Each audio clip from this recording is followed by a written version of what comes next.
안녕하세요, 범천입니다. 자, 오늘부터는 저번에 말씀드렸던 그 교재를 가지고 강의를 진행하겠습니다. 저번에 이 교재 보여드렸죠? 다 함께 잘 사는 길이라는 책을 모두 준비하셨을 걸로 제가 알고 있습니다.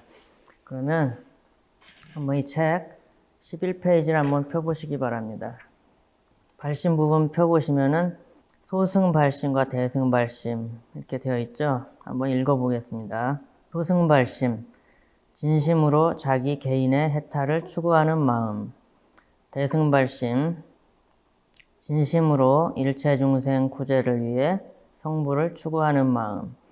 이렇게 소승의 발심과 대승의 발심은 차이가 있다고 설명을 드렸습니다. 소승발심하고 또 다른 말로 뭐하고 똑같다고 그랬죠? 염리심하고 똑같다고 그랬죠? 염리심 또는 출리심. 염리심을 문자적으로 해석하면은 염은 싫어할 염자잖아요. 싫어하다. 리는 떠날 리자, 심은 마음 심자. 그래서 싫어한다는 것은 이 윤회하는 괴로운 삶을 싫어한다는 것이죠. 이 윤회하는 괴로운 윤회의 삶을 싫어서 떠나고자 하는 마음이라는 문자적 의미를 갖고 있습니다. 문자적인 의미라는 것은 이제 그 내용을 전부 표현하지는 못하는 거예요. 그 핵심적인 부분을 이제 표현하는 거죠. 그래서 문자적 의미만 가지고 해석을 하면은 안 되는 겁니다. 간혹 학자들이 그 내용은 잘 모르고 문자적 의미만 가지고 해석을 하는 경우가 가끔 있거든요. 그런 경우에는 그 내용이 약간 오류가 나게 됩니다. 이런 부분 조심하셔야 돼요. 이름을 지을 때는 그 내용의 핵심을 뽑아서 그 내용을 알기 쉽게 이름을 짓는 것이기 때문에 그 이름을 가지고서 그 내용을 알 수 있게끔 만드는 것이지 그 내용을 전부 담지는 못한다는 거, 그걸 아셔야 됩니다. 그리고 출리심을 보시면은 출은 나간다는 거죠. 이는 떠난다. 역시 윤회로부터 나가고 싶다는 마음이죠. 출리심. 그래서 소승발심을 다른 말로 염리심 또는 출리심이라 한다 그랬습니다. 소승발심은 염리심하고 같은 말입니다. 대승발심은 보리심하고 같은 말이라고 했죠. 보리심. 그럼 보리심을 문자적으로 해석하면은 보리는 보디, 범어로는 보디입니다. 보디. 보디가 깨달음이란 뜻인데 여기서 말하는 보리심은 보리는 깨달으면은 작은 깨달음이 있고 큰 깨달음이 있습니다. 그 중에 큰 깨달음을 가리키는 것입니다. 여기서 보리심이라고 하는 것은 작은 깨달음은 번뇌장만 제거한 깨달음을 작은 깨달음이라고 하고 큰 깨달음, 대각은 번뇌장과 소지장을 전부 제거한 부처의 깨달음을 대각, 큰 보리라고 하죠. 그래서 여기서 말하는 보리심에서 말하는 것은 대각을 의미하는 겁니다. 즉 대각을 추구하는 마음을 보리심이라고 하는 것이죠. 넘겨보겠습니다. 12페이지. 소승발심이 일어나는 순간이 곧 소승도에 들어가는 순간이고 대승발심이 일어나는 순간이 곧 대승도에 들어가는 순간이다. 네, 발심과 함께 도가 시작되는 것입니다. 소승발심이 하나 생겨날 때 소승도가 하나 생겨납니다. 발심이라는 것은 내가 어떤 걸 성취하겠다 하는 그 목표잖아요. 그 발심이 일어난 때부터 시작해서 그 목표를 성취하기까지 그 마음의 단계가 이동해 갑니다. 이렇게 목표를 향해서 발심이 일어나고 난 후에 수행을 거쳐서 마음이 변화해 가죠. 점차 목표에 가깝게 다가가죠. 점차 수행이 발전하다가 목표에 이르면 그 도가 끝나는 것이죠. 그것이 도가 되는 거예요. 길. 도라는 것은 비유적인 의미입니다. 진정한 의미는 마음의 변화 과정을 말하는 것이죠. 마음의 변화 과정. 또 길이라는 것은 방법의 의미를 갖고 있습니다. 방법. 이 방법에 의해서 이 목표를 성취하지 않습니까? 도라는 것은 방법의 의미다. 또 발심이 일어난 순간부터 목표에 이르기까지의 그 마음의 변화 과정이다. 이렇게 이해하시면 돼요. 보리심이 일어난 자를 보살이라고 한다. 네, 보살은 보리심이 일어난 자를 보살이라고 한다 그랬습니다. 나중에 또 보살에 대해서는 다시 설명을 드릴 겁니다. 즉 대승도의 첫 단계인 대승자량도부터 이미 보살이다 그랬습니다. 자량도라는 것은 이제 도를 5단계로 나누거든요. 5단계로 나눴을 때 첫 번째 단계를 자량도라고 합니다. 나중에 이것도 다 설명을 드릴 거예요.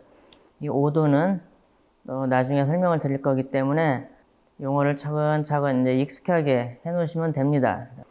이 5도는 이제 자량도, 가행도, 견도, 수도, 무학도 이렇게 말합니다. 외우기 쉽게 자가, 견수, 무 이렇게 외우시면 돼요. 자는 자량도, 가는 가행도, 견도, 수도, 무는 무학도 이렇게 5가지가 있어요. 발심이 일어나면 자량도가 되는 겁니다. 소승 발심이 일어나면 최초로 일어나면 소승 자량도가 되는 것이고 대승 발심이 최초로 일어날 때 대승 자량도가 되는 것이죠. 소승의 길을 따라서 소승의 해탈에 도달하고 대승의 길을 따라서 대승의 해탈과 부처에 도달한다. 해탈은 윤회에서 벗어났다는 뜻이다. 또 고에서 벗어났다는 말과도 같다. 또 다른 말로 열반이라고도 한다. 즉 해탈은 열반이다. 해탈을 성취하면 열반을 성취한 것이고 열반을 성취하면 해탈을 성취한 것입니다. 해탈은 이제 벗어났다는 의미를 취한 말이죠. 벗어났다. 윤회에서 벗어났다는 뜻이고 또 고에서 벗어났다는 뜻이고 열반이라는 것은 모든 번뇌가 제거되었다는 의미입니다. 모든 번뇌가 제거되면 고에서 벗어나는 거예요. 고의 원인이 번뇌라고 그랬죠. 집성제의 내용이잖아요. 그게 고집멸도 사성제 중에 집성제의 내용이 고의 원인이 번뇌다 그랬죠. 고를 근본적으로 제거하려면 번뇌를 제거해야 되는 것이죠. 그 번뇌가 제거되면 열반을 성취하게 되는 것입니다.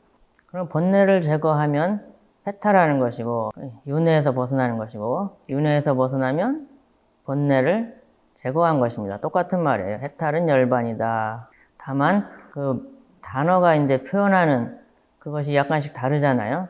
그러니까 내가 어떤 윤회에서 벗어났다는 그 뜻을 나타내고 싶을 때는 해탈이라는 용어를 사용하고 번뇌를 제거했다는 그 측면을 나타내고 싶을 때는 열반이라는 말을 사용하는 것입니다. 그 용어가 드러내는 그 측면이 다르기 때문에 거기에 따라서 자기가 어떤 것을 드러내고자 부각시키고자 하는 그 용도에 따라서 다르게 사용하시면 되는 겁니다. 윤회란 자신이 지은 업에 따라 죽어서 또 태어나고 죽어서 또 태어나고 하는 것을 의미한다. 번뇌가 있으면 업을 짓게 되고 업의 힘 때문에 해탈하지 못하고 계속 생사를 반복하며 윤회하게 된다. 업을 짓는 것은 번뇌 때문이죠. 번뇌 중에서도 번뇌의 뿌리가 뭐라고 했죠? 아집이죠. 아집. 아집도 번뇌인데 그 자신이 번뇌이지만 또 다른 모든 번뇌의 뿌리가 됩니다. 아집이. 아집 때문에 다른 모든 번뇌도 생겨나는 것이고 또 번뇌 때문에 여러 업을 짓게 되는 것입니다. 업이라는 것은 어떤 동기를 가지고 어떤 행위를 하면은 그것을 업이라고 합니다. 업을 짓는 것입니다. 내가 어떤 동기를 가지고 행위를 하면 거기서 힘이 생겨나요. 힘. 어떤 과보를 가져올 힘이 생겨납니다. 그것을 업이라고 합니다. 그 업 때문에 그 업에 힘이 있기 때문에 이제 윤회를 하게 되는 것이에요. 그 힘이 바로 끝나는 것이 아니기 때문에. 물리학에서도 관성의 법칙이라는 것이 있잖아요. 운동하던 물질은 계속 그 방향과 그 힘으로 계속 운동하고자 하는 성질이 있죠. 그 관성의 법칙이라고 하잖아요. 이와 비슷한 얘기입니다. 이 업을 짓게 되면 그 어떤 것을 과보를 형성시키려는 힘이 있기 때문에 그 죽어서도 그 힘에 의해서 또다시 자꾸 과보를 만들어냅니다. 그 자기가 죽기 전에 행했던 여러 행동들이 전부 수많은 업이 형성되어 있잖아요. 그 업은 또 구심점이 아집입니다. 아집. 나라고 생각하는 나 아집을 구심점으로 수많은 무한한 그 업이 형성됩니다. 그 둘레로 자기 캐릭터도 형성되고 나는 어떤 사람이다라는 이미지, 또 어떤 그 사람이 반복해왔던 행동 패턴들이 있죠. 그런 것들이 복합적으로 그 어떤 캐릭터를 형성해가지고 복합적으로 하나의 흐름이 되는 것입니다. 그 흐름이 상당히 힘이 강하기 때문에 어느 순간 갑자기 없어지지가 않죠. 이 육체가 죽어도 다시 아집이 남아있기 때문에 그 아집을 또 구심점으로 그 주변으로 또 맴돌던 그 업의 패턴들이 있잖아요. 그러한 것들이 그 힘들이 또다시 비슷한 존재를 만들어내는 것입니다. 그래서 똑같은 비슷한 행동을 또 반복하고 하면서 계속 윤회가 이루어지는 것이죠. 이와 같이 불교에서는 윤회를 이야기합니다. 죽어서 또 태어나고 죽어서 또 태어나고 그런 걸 생각하면 한 번 사는 것도 고생스러워 죽겠는데 끊임없이 고생하고 힘들게 살 거 생각하면은 끔찍하잖아요. 그럼 당연히 이러한 끔찍한 윤회로부터 벗어나고 싶다는 마음이 나게 되겠죠. 이때 이제 여기서 또 어떻게 벗어나느냐 하는, 여기서 또 차이가 난다고 그랬죠. 윤회로부터 벗어나고 싶은 거는 이제 불교의 공통입니다. 그런데 여기서 소승은 자기 혼자서 벗어날 생각을 하는 것이고, 대승은 나 혼자서는 안 되겠다. 저 많은 고통받는 중생들을 놔두고 나 혼자 떠나서는 안 되겠다라는 생각을 내고, 저 모든 중생들을 다 구제하기 위해서 소승의 해탈이 아니라 나는 부처가 되겠다. 이런 마음을 내는 또 부류가 있다고 그랬죠. 이것을 대승이라고 했죠. 이와 같이 그 사람이 어떤 마음을 내느냐에 따라서, 그 발심에 따라서 소승과 대승이 갈라진다고 설명을 드렸습니다. 그럼 또 13페이지로 넘어가겠습니다. 소승 발심이 일어나는 것도 대단히 희귀한 일이고, 대승 발심이 일어나는 것은 그보다도 훨씬 더 희귀한 일이다. 먼저 소승 발심이 희귀한 이유는 사람들은 대부분 세속의 삶에서 부귀영화와 온갖 쾌락을 누리거나 적어도 안락하게 살고 싶어 하기 때문이다. 그렇죠. 누가 즐거운 거 누리고 싶고 행복하게 살고 싶고 편하게 살고 싶고, 그렇지 누가 그거 하고 싶은 거 안 하고 참고 고생하고 그러고 싶은 사람 없잖아요. 모든 사람이 다 쾌락을 원하고 즐거운 걸 원하고 편한 걸 원하고 다 그러기 때문에, 또 자기가 하던 것들, 자기가 편한 것들, 또 익숙한 것들, 이런 것들을 버리기가 쉽지가 않잖아요. 그래서 이 모든 자기가 살아온 모든 것들, 또 좋아하는 모든 것들, 이런 것들을 다 버리고 자기가 살아오던 그 삶과 통째로 다른 또 다른 삶을 산다는 것은 쉬운 일이 아니죠. 웬만한 심경 변화 갖고는 어려운 일입니다. 이와 관련해서 제가 인도에서 유학할 때 또 재밌는 일이 한 가지 있었는데, 그 얘기 한번 해드릴게요. 제가 인도 다람살라에서 유학을 했었다고 했잖아요. 다람살라는 전 세계에서 수많은 사람들이 몰려듭니다. 그쪽에 달라일라마 존자님이 계시잖아요.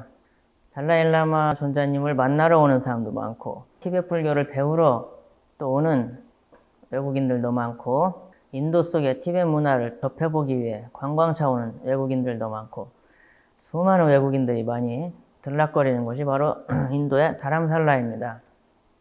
근데 그곳에서 이제 공부하고 있던 서양 남자애가 하나 있었습니다. 하루는 그 친구가 저한테 심각하게 질문을 하는 거예요. 내가 스님이 되고 싶은데 한 가지 궁금한 게 있다 그래요. 그게 뭐냐고 그랬더니, 스님이 되면은 여자를 사귀어도 되냐고 묻는 거예요. 그래서 제가 스님이 되면은 계를 받아야 되는데 그 계율에 이제 여자와 성관계를 못하게 하는 계율이 있다. 제가 그랬거든요. 그랬더니 그 친구가 그러면 안 되겠다. 스님 안 할래 그랬어요. 바로 이와 비슷한 겁니다. 이런 것들을, 자기가 좋아하는 것들을 버리기가 쉽지가 않기 때문에 수행의 길을 간다는 것이 쉬운 일은 아니죠. 사실 안락을 추구하고 괴로움을 피하는 건 모든 생명체가 마찬가지다. 제가 저번 강의 때 말씀드렸죠. 모든 생명체가 고통 회피, 행복 추구의 행동 원칙을 갖고 있다 그랬죠. 그런데 대부분의 사람들은 수행의 삶보다 세속의 삶이 더 안락할 것으로 생각해서 그쪽에 머물지만, 어떤 이들은 세속의 삶이 지독하게 괴롭게 느껴져서 견디지 못하고 뛰쳐나간다. 누구나 다 괴로움을 싫어하고 행복을 원하지만 어떤 것을 괴롭게 보고 어떤 것을 행복하게 보느냐, 거기서 차이가 나는 것입니다. 일반 사람들은 그냥 일반적인 이 세속적인 삶을 그렇게 괴롭다고 보지 않습니다. 그냥 괴롭다고 느끼긴 하지만 그냥 뭐 견딜만 하다 이렇게 생각하는 거죠. 그냥 이렇게 살면 된다, 그렇게 보는 겁니다. 하지만 수행자들은, 출가 수행하는 사람들은 왜 거기서 뛰쳐나갔느냐 하면은, 나는 못 참겠다 이거죠. 이건 내가 받아들일 수 없다. 이걸 해결해 버려야겠다. 그래서 이것을 해결한 어떤 상태가 있을 것이다 라고 받아들였기 때문에 그것을 향해 간 것입니다. 그렇죠? 일반 세속적인 사람들과 출가 수행자가 똑같이 괴로움을 벗어나고 싶어 하는 것이고 행복을 추구하고 싶은 것입니다. 다만 무엇을 괴롭게 보느냐, 거기서 차이가 나는 것이죠. 또는 죽음에 대해 깊이 사유하고 나면 현생의 삶이 무의미하게 느껴지므로 그 무의미한 것들로부터 마음이 떠나는 경우도 있다. 이 죽음이라는 것은 또 정신세계로 들어가는 아주 큰 문이죠. 대단히 많은 사람들이 죽음을 깊이 사유하고 나서 수행자가 되거나 종교인이 되거나 이렇게 됩니다. 또는 임사체험을 하고 나서도 임사체험을 보고 하는 사람들이 꽤 많이 있죠. 이러한 체험을 하고 나면은 이전과 똑같이 살지는 못하게 되는 것이죠. 왜냐하면 자기가 이전까지는 내가 죽는다는 걸 알지만 그렇게 절감을 하지 않잖아요. 근데 어느 날 죽음을 절감하고 나면 그 느낌이 달라지는 것이죠. 왜냐하면 죽고 나면 다른 모든 것들이 끝나니까 내가 소중하게 생각하고 의미 있게 생각하고 그 했던 모든 것들이 죽고 나면 다 의미가 없어지잖아요. 그래서 죽음을 깊이 있게 절감하고 나면 이 세상 살이가 허무하게 느껴지는 거예요. 그러니까 인간은 자기가 뭔가 의미 있는 일을 하고 싶고 뭔가 소중한 일을 하고 싶고 그렇지 누가 쓸데없는 짓 하고 싶고 무의미한 짓 하고 싶고 이런 사람 아무도 없습니다. 물론 재밌으면 하죠. 재밌으니까. 재미도 하나의 의미잖아요. 재미 자체가 하나의 의미가 되는 것이지만 그렇지 않고 단지 의미 있는 거 할래, 무의미한 거 할래 선택할 때는 의미 있는 거 누구나 하고 싶은 거예요. 자기가 뭔가 가치 있는 사람이 되고 싶고 훌륭한 사람이 되고 싶고 뭔가 소중한 존재가 되고 싶지 쓸데없는 짓이나 하고 무의미한 짓이나 하고 이런 허무한 존재가 되고 싶은 사람은 아무도 없습니다. 그렇기 때문에 이 세상이 참 무의미하다, 허무하다 느끼면 그러한 삶을 지속할 수가 없게 되는 것이죠. 인간은 무엇인가가 괴로우면 그 괴로움을 해결하기 위해 노력하게 되어 있다. 그러한 과정에서 괴로움이 일어나는 원리와 괴로움으로부터 벗어나는 원리를 이해하게 되고 괴로움으로부터 완전히 영원히 벗어난 해탈을 추구하게 된다. 이것은 철학적으로 좀 더 철저히 생각하는 사람들한테서 일어나는 현상이죠. 대부분의 사람들은 괴로우면 그냥 그 일시적인 그 괴로움을 일시적으로 해결하는 것으로 만족합니다. 그때그때. 그리고 그냥 인생은 이런 거야. 그냥 인생은 그렇게 괴롭고 또 그때그때 해결하고 이렇게 살면 되는 거야 라고 생각합니다. 그렇지만 어떤 사람들은 이 괴로움을 근본적으로 완전히 해결해 버리겠다라고 생각하는 사람이 있는 것이죠. 그런 사람들이 바로 이 불교의 길을 가는 것입니다. 하여튼 이렇게 소승도의 수행이라는 것은 약간 일어나기가 쉽지는 않은 일이죠. 약간 희귀한 일입니다. 그렇죠? 그런데 대승발심은 그보다 더 희귀해요. 왜냐하면 내 코가 석자다라는 속담을 생각해 보면 알 수 있다고 그랬죠. 내가 힘든데 남까지 신경 쓰기가 쉽지 않다는 게 대부분의 사람들이 갖는 자연적인 감정입니다. 그렇죠? 소승이나 대승이나 윤회로부터 벗어나고자 하는 마음은 같습니다. 윤회하는 이 세속의 삶을 끔찍하게 느끼고 있다는 것인데 이것은 비유하면 내 코가 석자다를 넘어서 내 코가 300자다 라는 식이 되는 것이죠. 근데 이런 상황에서 이 괴로운 윤회의 삶으로부터 빨리 벗어나고자 하는 생각을 내지 않고 좀 시간이 오래 걸리더라도 나 혼자가 아니라 남까지 내가 다 구제해버리겠다. 이런 마음을 낸다는 건 대단히 희귀한 일이죠. 사실은 이러한 마음은 대승발심은 자연적으로는 일어나기가 힘들다 그래요. 힘들다. 자연적으로 일어나기는 대단히 힘들다. 그러나 완전히 없다고는 할 수 없죠. 이 세상에 온갖 다양한 사람들이 있으니까 그리고 불교는 또 윤회를 이야기하지 않습니까? 어느 생애선과 대승법을 접해서 이 대승발심을 많이 명상한 사람이 있을 거 아니에요? 대승발심을 많은 생을 명상을 하고 나면은 이제 그것이 본성이 될 수는 있는 것이죠. 그런 사람이 분명히 있긴 있을 겁니다. 하지만 일반적으로 이 대승발심은 자연적으로는 일어나기 대단히 힘들다 그럽니다. 그래서 대승불교에는 이 대승발심, 보리심을 일으키기 위한 방법이 있습니다. 명상 방법. 그것도 나중에 제가 설명을 드릴 거예요. 해탈을 진심으로 추구한다는 것은 윤회하는 이 삶을 대단히 끔찍하게 느낀다는 얘기다. 이것은 쉽게 말하자면 내 코가 석자를 넘어 내 코가 300자가 된 것과 같다. 설명드렸죠? 심적으로 그렇다는 얘기죠. 외부적인 상태는 별로 상관이 없다. 어떤 사람은 끔찍한 가난과 고난을 겪으면서도 개똥밭에 굴러도 이승이 낫다면서 그러한 삶에 집착하고 벗어날 생각을 하지 않는가 하면 어떤 사람은 남이 부러워하는 모든 것을 갖추고 편안하게 살면서도 심적으로는 말할 수 없는 괴로움에 몸부림치기도 한다. 개똥밭에 굴러도 이승이 낫다 그러죠. 하여튼 어떤 사람들은 온갖 고난을 겪고 가난하고 찢어지게 고생을 해도 그래도 즐거운 사람이 있습니다. 또. 하지만 어떤 사람은 남이 볼 때는 너무 행복해 보여요. 너무 풍족하고 남이 부러워하는 모든 걸 다 갖고 있는데도 심적으로 어마어마한 고통을 받기도 합니다. 실제로 자살률은 선진국에서 많습니다. 자살률이 높은 국가가 선진국이에요. 후진국이 아니라. 정신적인 고통은 오히려 약간 풍족한 그 기본적인 것이 갖춰졌을 때 생각을 깊이 하기 때문에 정신적인 고통을 더 받을 수가 있습니다. 이 기본적인 삶, 생계 자체가 힘들 때는 생계를 위해서 분투하느라 오히려 정신적인 고통이 별로 깊지 않을 수가 있습니다. 계속 읽어보겠습니다. 하여간 윤회하는 이 삶을 대단히 끔찍하게 느끼면서도 그 와중에 자기만 빨리 먼저 해탈하고자 하는 마음이 일어나지 않고 시간이 더 오래 걸리더라도 일체 중생을 구제하기 위해 성불의 길을 가겠다는 결심을 한다는 것은 일견 있을 법하지 않은 소리처럼 들리기까지 한다. 그러나 꼭 그런 마음이 일어날 가능성이 없다고 단정할 근거는 없다. 원래 자신이 경험해보지 못한 마음 상태는 이해하기가 힘든 법이다. 서로 다른 감정은 서로 배제를 하는 특성이 있습니다. 예를 들어서 자기가 마음이 엄청 슬플 때는 누가 옆에서 아무리 웃긴 얘기를 하고 뭐 개그를 해도 전혀 웃기지가 않아요. 귀찮기만 하죠.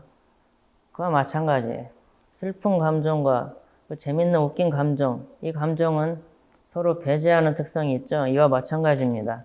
자기가 어떤 감정 상태에 있으면 그와 많은 다른 감정 상태에 있는 사람을 잘 이해하지 못하는 경향이 있어요. 그래서 경험이 적은 사람이 고집이 세죠.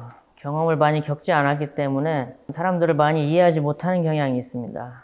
여러 경험을 하고 그에 따라 여러 감정 상태를 겪어봐야 내가 지금은 이 상태라도 저 사람이 이와 다른 얘기를 하거나 다른 감정 상태를 보이거나 할 때도 아 나도 전에 그랬지 이렇게 이해할 수가 있습니다. 아 저 사람이 왜 그러는지 다 이해가 되는 것이죠. 그런데 마음이란 습관을 들이기에 따라서 천차만별로 달라진다. 자꾸 자비로운 마음을 내버릇하면 점점 더 자비로워질 것이고 자비로운 마음을 계속 증장하다 보면 일체 중생을 구제하겠다는 보리심까지 가지 말라는 법이 없다. 마음이라는 것은 어떤 마음을 내느냐 그 습관에 따라 달라지지 않습니까? 이 육체만 봐도 육체만 한번 보세요. 육체는 마음보다 훨씬 제약이 큰데 이 육체도 변화하지 않습니까? 자기가 어떤 훈련을 하느냐에 따라서 육체 능력도 변화합니다. 힘이 약했던 사람이 힘이 세지고 어떤 재주를 부리지 못했던 사람이 연습을 통해서 또 그 재주를 부릴 수 있게 되기도 하고 그 육체도 변화를 한단 말입니다. 자기가 노력에 따라서 변화해요. 몸도 커져요. 근육을 늘려가지고 근육이 커지잖아요. 근육 운동을 하면 이 육체라는 건 대단히 제약이 큰 건데 이 대단히 제약이 큰 육체도 변화합니다. 자기가 어떻게 하느냐에 따라서. 그렇다면 마음은 어떻게 했어요? 마음은 이 육체보다 제약이 훨씬 적잖아요. 아마 비교가 안 될 겁니다. 그렇다면 이 마음이라는 것은 더더욱 육체보다도 더더욱 발전 가능성이 크다는 것이죠. 어떻게 생각하면 이 보리심이라는 것이 대단히 이해하기 힘들 수도 있는데 제가 옛날에 그랬습니다. 사실은 제 자신이 이거는 뭐 있을 수 없지 않나 제 자신이 그런 생각을 했었거든요.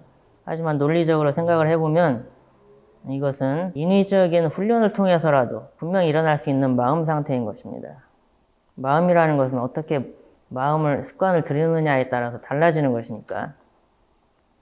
네, 이와 같이 발심의 의미를 알고 나면 소승도에 들어갈 사람의 성향과 대승도에 들어갈 사람의 성향이 무척 다르다는 것을 알 수 있다. 성격이 몹시 다르죠. 소승 발심과 대승 발심이 성격이 많이 다릅니다. 욕망과 번뇌가 많은 사람들은 소승도에 들어가기 어렵고 자비심이 작은 사람들은 대승도에 들어가기 어렵다. 반대로 욕망과 번뇌가 적은 사람들은 소승도에 잘 맞고 자비심이 큰 사람들은 대승도에 잘 맞는다. 당연하죠. 왜냐하면 소승도는 욕망과 번뇌를 제거하는데 집중적으로 이제 수행을 하는 그 길이지 않습니까? 그러니까 욕망과 번뇌가 많은 사람들은 들어가기가 힘들죠. 들어가고 싶지도 않고. 대승은 또 어마어마하게 또 큰 자비심을 내는 또 길이 아닙니까? 일체 중생을 다 내 자식처럼 사랑하고 막 이래야 되지 않습니까? 그러니까 자비심이 작은 사람들은 들어가기가 쉽지 않죠. 하여튼 이처럼 소승과 대승은 사람의 성향에 따라서 이렇게 또 맞고 안 맞고 차이가 있는 것입니다. 또 어떤 사람들은 농담으로 또 이래요. 대승이라는 것은 오지랖이 오지게 넓어야 들어갈 수 있다 그러거든요. 오지랖이 오지게 넓어야 대승도에 들어간다 그러는데 농담으로 한 얘기고요. 자비심이 크다고 해서 오지랖이 넓어서는 안 되겠죠. 오지랖이 넓다는 거는 주제넘게 막 간섭하는 걸 말하죠. 자기가 참견할 필요가 없는 부분에 대해서 자꾸 별개의 얘기입니다. 자비와 오지랖은. 이처럼 중생 각각의 성향을 잘 파악해서 각각의 길로 적합하게 인도하는 것이 바로 일체 중생 구제를 목표로 한 보살의 의무다. 그래서 보살은 소승과 대승의 경전을 모두 배우고 익힌다. 대승의 수행자는 목표가 일체 중생을 구제하는 것이고 소승과 대승의 성향이 다르고 중생들 각각의 성향이 달라서 맞는 길이 다르기 때문에 각각의 맞는 길에 따라서 인도를 해야 되고 그러려면 어떻게 해야 돼요? 각각의 그 길을 또 잘 알아야 되지 않습니까? 그래서 대승의 수행자는 대승에 대해서만 잘 아는 것이 아니고 소승에 대해서도 잘 알아야 되는 것입니다. 마찬가지로 그렇다면 외도에 대해서도 잘 알아야겠죠. 외도. 다른 종교인.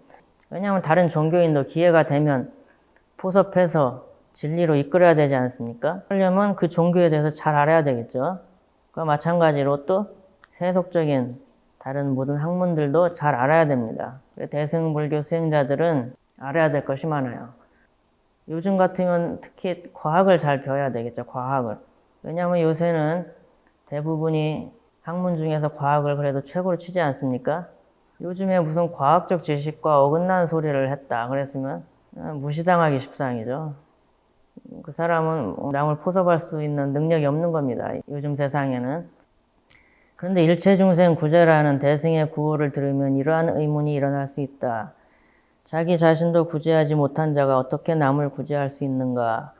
이것은 지극히 옳은 생각이다. 그런데 대승을 자처하면서 대승의 교리와 입장을 제대로 이해하지 못한 자들이 이 지극히 올바른 견해에 대반대하고 엉터리 반론을 하거나 아예 어떻게 대응해야 할지조차 몰라 아무 상관없는 딴 얘기만 하거나 그런 모습을 필자는 많이 보아왔다.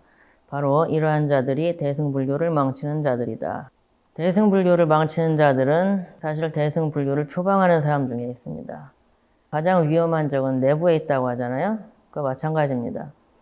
특히 제가 전에도 말씀드렸지만 한국 불교는 대승불교라고는 하지만 대승불교 교리가 잘 알려져 있지 않았기 때문에 자기는 대승불교라고 하면서 엉뚱한 얘기를 하는 사람이 좀 많았어요. 특히 제가 한국에 출가를 해서 이제 그런 사람들에게 이상한 얘기를 좀 많이 듣고서 사실은 대승불교에 엄청난 반감을 가졌었습니다. 그러한 반감이 티베트 불교를 통해서 많이 해소가 되었죠. 아, 대승불교는 그런 게 아니었구나 하고 오해가 많이 해소됐었습니다. 대승불교가 뭔지도 모르면서 엉뚱한 얘기를 하고 어리석은 주장을 하고 그러면 어떻게 되겠어요? 자기는 대승불교를 흥하게 하려고 했지만 사실은 대승불교를 망치고 있었던 것이죠. 자기 자신도 구제하지 못한 자가 어떻게 남을 구제하는가? 맞는 얘기입니다. 지극히 올바른 얘기예요. 여기에 대해 대답할 수가 있어야죠. 일체중생을 구제하겠다라고 했으니까, 그걸 표방했으니까 이런 의문이 일어날 거 아니에요. 이런 반론이. 그렇다면 이 반론에 대해서 제대로 대답을 해야죠. 그러면 어떻게 대답을 하느냐? 제가 티베트 불교에서 배운 바에 따라서 제가 설명을 드리면 자기 자신도 구제하지 못한 자는 남을 구제할 수 없다. 그래서 대승의 수행자는 부처가 되기 위해 정진한다. 부처가 되기 위해 정진한다고 했습니다. 중생을 구제할 능력이 가장 출중한 존재는 부처이기 때문이다. 그랬죠? 소승의 아라한은 해탈을 성취해서 다른 이들을 해탈로 인도할 능력은 되지만 더 많은 이들을 해탈시키기 위한 적극적인 행동은 하지 않고 그저 자신에게 다가온 소수의 제자들에게 도움을 줄 뿐이다. 왜 그렇죠? 자기가 해온 것들이 있기 때문이죠. 관성의 법칙이라는 게 있잖아요. 관성의 법칙. 자기가 하던 대로 흘러가는 겁니다.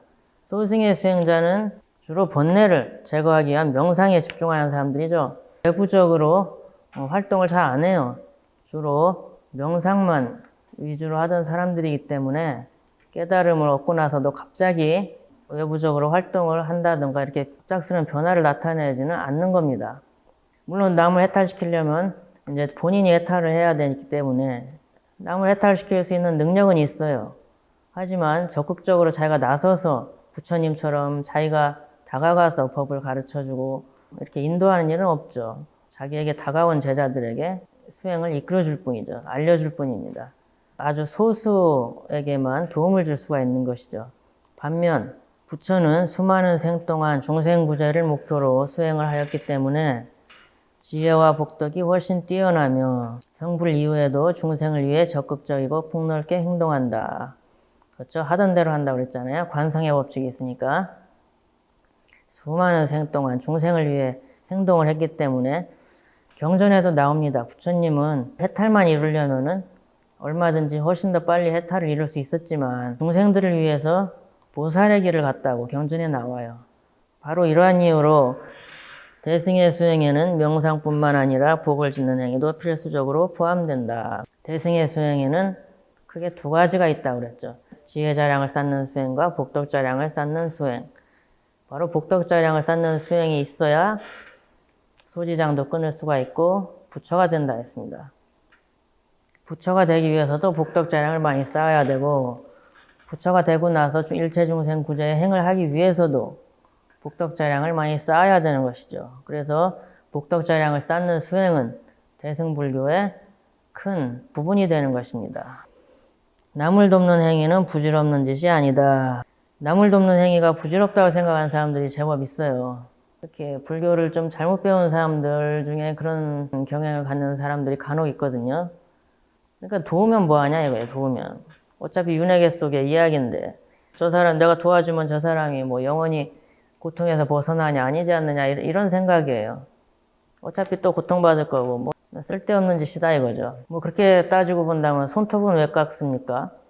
손톱 깎고 나면 또 자라는데 손톱은 왜 깎아요? 손톱 깎으면 또 자란다고 안 깎는 사람하고 깎으면 또 자라지만 자랄 때마다 또 깎고 깎는 사람하고 어떤 사람이 이 인생을 행복하게 영위할 능력이 큰 거예요? 손톱을 깎는 사람이 이 삶을 행복하게 영위할 능력이 있는 거 아닙니까? 이 손톱 깎는 게 부질없는 짓이 아니죠? 우리가 삶을 영위하기 위한 필수적인 일입니다. 그죠? 깎으면 또 자라고 깎으면 또 자라지만 이게 손톱 깎는 일이 무의미한 일 아니잖아요? 꼭 필요한 일입니다. 이와 마찬가지인 것이죠. 중생을 돕는 행위는 부질없는 짓이 아니고 이 사회를 위해서 타인의 행복과 나 자신의 행복을 위해서 필요한 일인 것입니다. 내 능력이 부족하더라도 내가 현재 가진 능력만큼 남을 도울 수 있고 또 남을 도우면 도울수록 내 능력도 더 발달한다. 남을 도우면 도울수록 능력도 발달하잖아요. 또 가진 능력만큼 누구나 도울 수가 있는 것입니다. 어떤 사람들은 남을 돕는 이야기를 하면 내가 지금 여유가 없어서 못 돕는다 그러거든요.